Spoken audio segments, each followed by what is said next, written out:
Hello बच्चों, let's read the question. Explain why in a nuclear reactor the chain reaction stops if control rods are fully inserted into the graphite. ठीक है बच्चों, तो इस question को करने के लिए सबसे पहले हम क्या करते हैं, की कॉन्सेप्ट देख लेते हैं। ठीक है बच्चों, और की कॉन्सेप्ट के अंदर हम सबसे पहले ये समझेंगे कि चेन रिएक्शन क्या होती है। ठीक है बच्चों, तो चेन रिएक्शन के अंदर न्यूक्लियर रिएक्टर के अंदर न्यूक्लियर फिजन रिएक्शन यूज होती है।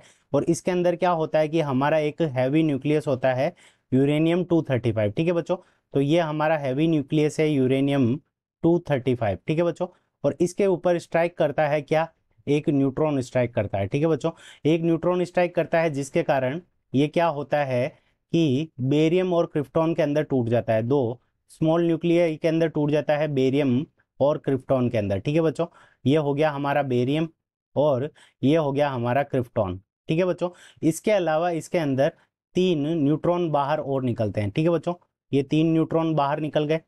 ठीक है, ये तीनों न्यूट्रॉन क्या करते हैं कि आगे जाकर जो यूरेनियम भरा हुआ रहता है, ठीक है, फ्यूल रोड्स के अंदर, उनको जाकर स्ट्राइक करते हैं। ठीक है बच्चों, तो ये यूरेनियम पहले को स्ट्राइक किया, ये दूसरे को स्ट्राइक किया, और इसी तरह से ये क्या करता है, तीसरे को स्ट्राइक करता है। ठीक है बच्चों, तो इन तीनों से क्या होता है कि वापस 3 न्यूट्रॉन निकलेंगे, इससे 3 न्यूट्रॉन निकलेंगे, 1 2 और 3, ये 3 न्यूट्रॉन इससे निकल गए। ठीक है बच्चों, तो ये तीनों न्यूट्रॉन निकल गए।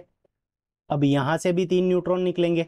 ठीक है बच्चों, तो 3 न्यूट्रॉन यहां से 3 न्यूट्रॉन निकल गए, और इस वाले से भी क्या होंगे कि 3 न्यूट्रॉन निकलेंगे। ठीक है बच्चों, तो एक न्यूट्रॉन यहाँ पे निकला, एक न्यूट्रॉन यहाँ पे निकला और एक न्यूट्रॉन यहाँ पे निकला। ठीक है बच्चों, अब ये आगे जाकर क्या करेंगे, वापस जो यूरेनियम होगा उसको स्ट्राइक करेंगे। ठीक है बच्चों, तो ये क्या करते हैं कि ये न्यूट्रॉन यहाँ से निकलता रहता है और यूरेनियम को क्या करता है, स्ट्राइक करता रहता है। ठीक है बच्चों, तो इसी को ही हम क्या कहते हैं, चेन रिएक्शन कहते हैं।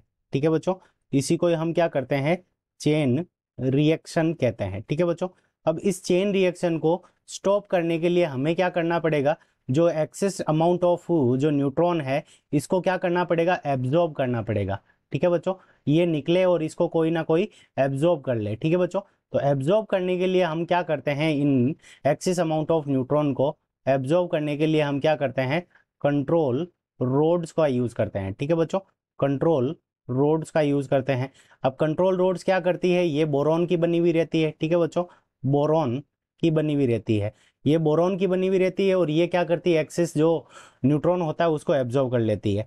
अब जब हम क्या करते हैं कि if the control rods are fully inserted, तो जब कंट्रोल रोड्स को फुल्ली इंसर्ट करते हैं, ठीक है बच्चों, फुल्ली इंसर्ट, ठीक है बच्चों, तो इंसर्ट फुल्ली इंसर्ट जब कंट्रोल रोड्स को फुल्ली इंसर्ट करते हैं तो ये क्या कर देती है, दे एब्जॉर्ब। ठीक है बच्चों, थोड़ा इंसर्ट करेंगे तो वो थोड़े न्यूट्रॉन को एब्जॉर्ब करेगी, और जब पूरा इंसर्ट कर देंगे तो absorb they absorb whole whole neutrons. ठीक है बच्चों, तो वो क्या कर देगी कि जितने भी न्यूट्रॉन्स है उन सबको वो क्या कर लेगी, एब्जॉर्व कर लेगी। तो दे एब्जॉर्व होल न्यूट्रॉन्स एंड दस द एंड, ठीक है, जब वो पूरे न्यूट्रॉन को एब्जॉर्व कर लेगी, इन दैट कंडीशन क्या हो जाएगा, द चेन रिएक्शन।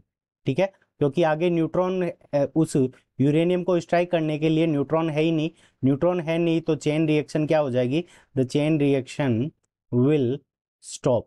ठीक है बच्चों, तो ये हमारा क्या हो जाएगा, करेक्ट आंसर हो जाएगा। तो फुल्ली इंसर्ट करने के बाद में क्या हो जाएगा कि वो पूरे न्यूट्रॉन को एब्जॉर्व कर लेगी, तो हमारी चेन रिएक्शन क्या हो जाएगी, स्टॉप हो जाएगी। ठीक है बच्चों, तो यही हमारे इस क्वेश्चन का करेक्ट आंसर है। I hope you understood it well, best of luck.